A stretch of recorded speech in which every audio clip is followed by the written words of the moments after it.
Saya bahasnya apa, komennya apa. Jadi untuk sahabat-sahabatku, bila berkomentar, bertutur sapa tolong dijaga. Sedikit-sedikit rasa nasionalismemu sudah hilang karena tertutup ringgit.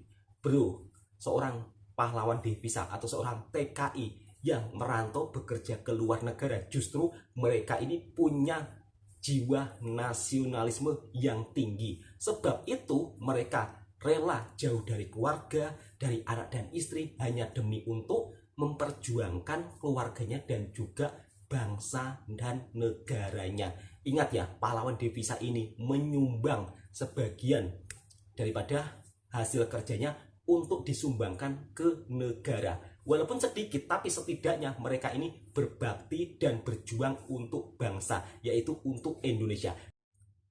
Assalamualaikum warahmatullahi wabarakatuh. Apa kabarnya sahabatku semua? Selamat pagi semuanya. Di video pagi ini mungkin hanya sebuah cerita atau obrolan biasa-biasa saja. Sebenarnya saya juga malas ya membahas tentang komentar-komentar yang agak toksik. Tapi kalau tidak saya perjelaskan, tidak saya bahas, nantinya setiap hari akan berkomentar terus dan menerus.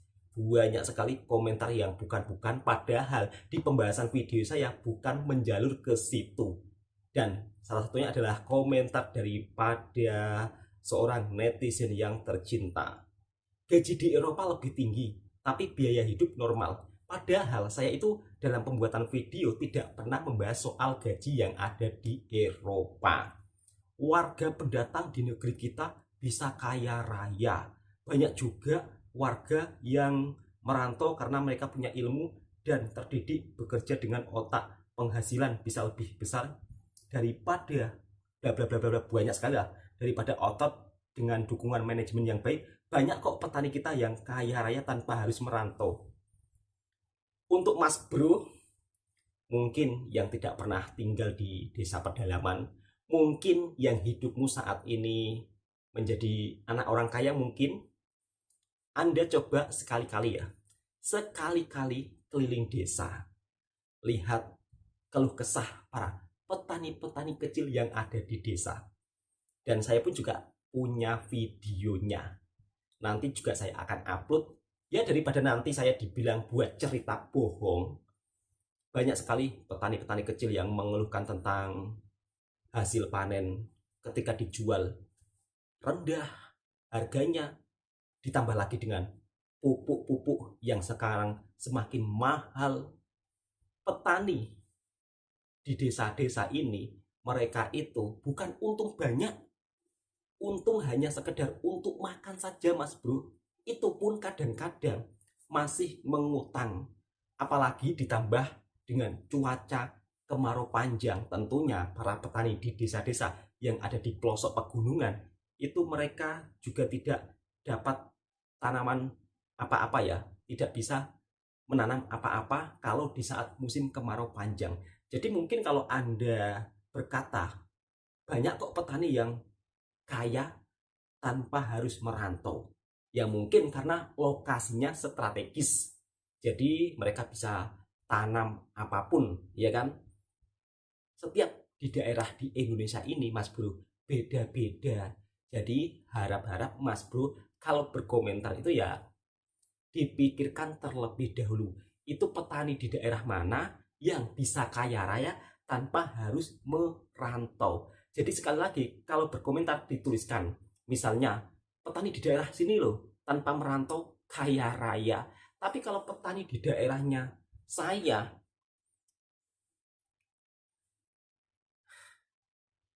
mau saya ceritakan pun mungkin ya kalian tidak percaya. Mungkin ujung-ujungnya kalian menuduh saya, wah kamu ini menjelek-jelekkan apa desa kamu sendiri. Saya tidak menjelek-jelekkan desa saya sendiri ya. Pada faktanya memang kalau petani kecil di kampung saya, kadang-kadang untuk makan saja itu istilahnya tidak bisa tercukupi. Apalagi ditambah dengan cuaca yang panas ekstrim. Jadi kalau pembahasannya bukan masalah gaji, bukan masalah tentang penghasilan, tolong komentar yang sopan santun.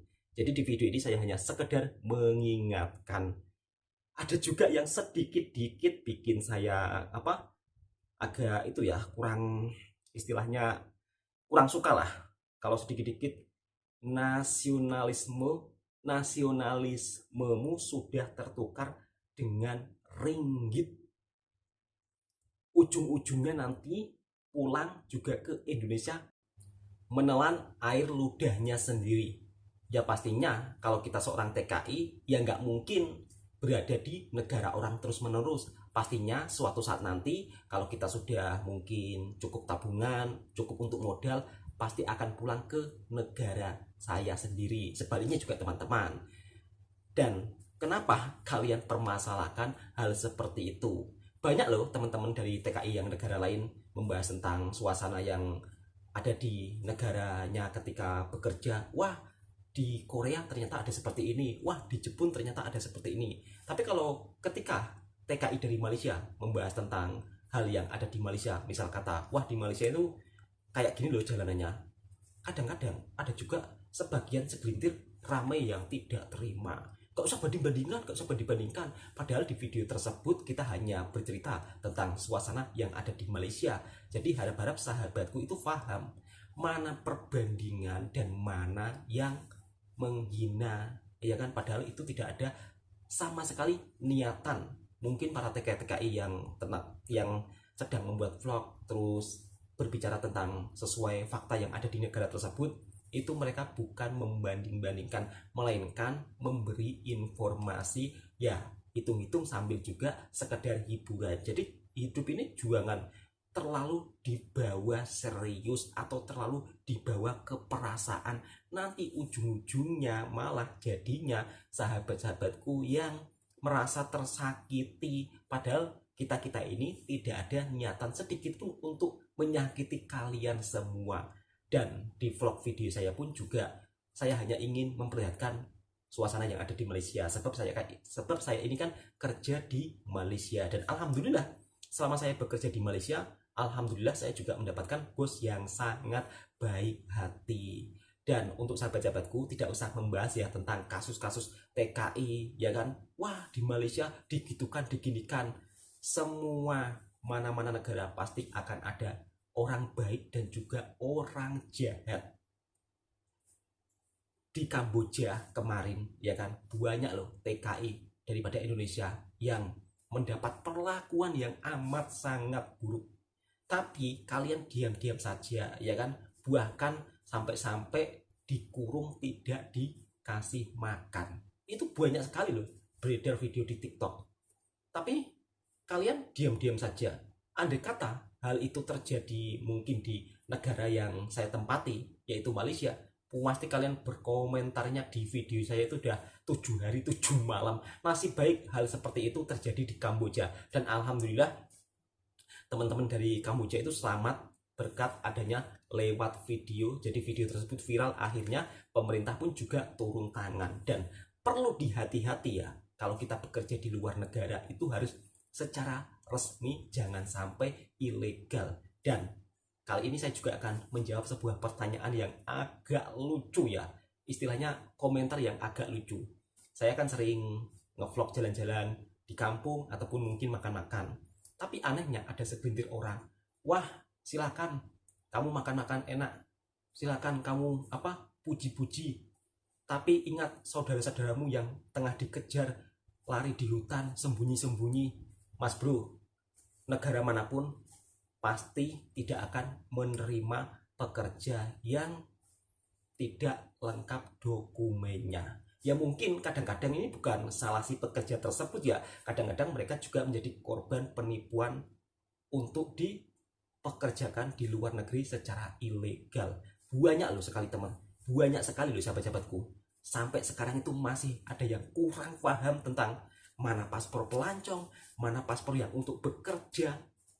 Kalau tak percaya nanti saya sepilkan di Instagram saya ya, sebab dia itu juga inbox atau message di Instagram saya, bang bedanya apa sih bang paspor pelancong dengan paspor pekerja? Padahal paspor pelancong sama paspor pekerja ini nggak ada bedanya, semua paspor yang ada di Indonesia ini semua sama, ya kan?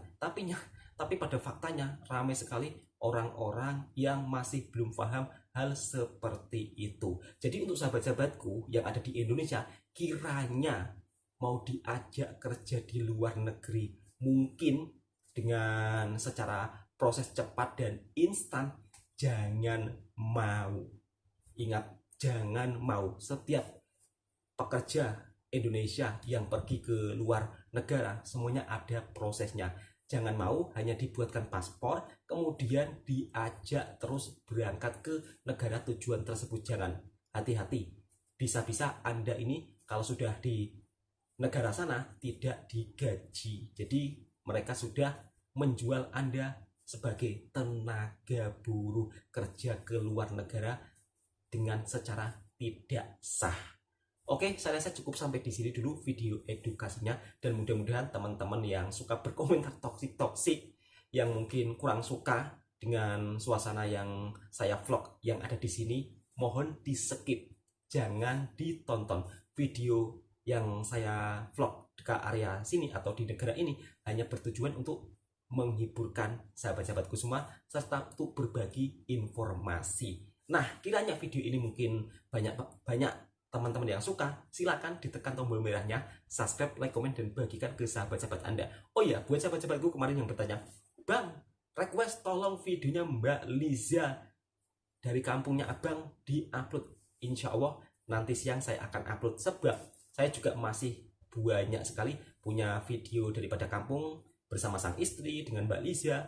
Masih banyak, insya Allah nanti siang ya sahabat-sahabatku semua. Jadi video ini saya buat pagi-pagi untuk menjawab pertanyaan teman-teman yang kadang-kadang sering salah paham. Jadi saya luruskan di video ini supaya sahabat-sahabatku juga paham. Dan alhamdulillah loh, saya itu sering melihat teman-teman dari Indonesia yang bekerja di sini itu banyak yang sukses juga loh. Jadi walaupun di sini mungkin dikatakan gajinya tidak sebesar di Eropa, tidak sebesar di Korea, alhamdulillah kalau kita bekerja serius dengan sepenuh hati, dengan keikhlasan, insya Allah uang tersebut menjadi barokah. Jadi bukannya uang banyak terus kita menjadi senang, tidak semuanya, ya kan? Kadang-kadang uang sedikit pun kalau uangnya berkah bisa menjadi rezeki yang bertambah-tambah. Misalnya gaji di Malaysia 6 juta, terus kemudian yang 3 juta untuk makan sebulan, yang 3 juta ditabung, terus kemudian dibuatlah bisnis terus, dan bisnisnya tersebut menjadi besar dan berkembang. Itu termasuk sesuatu uang yang berkah berkat kerja ikhlas dan juga kerja yang dilakukan secara sungguh-sungguh. Oke, cukup sampai di sini dulu videonya. Semoga video ini juga menghiburkan para sahabatku dan video ini juga bisa bermanfaat untuk sahabatku semua. Assalamualaikum warahmatullahi wabarakatuh. Salam serumpun Indonesia Malaysia. Tetap harus rukun selama-lamanya.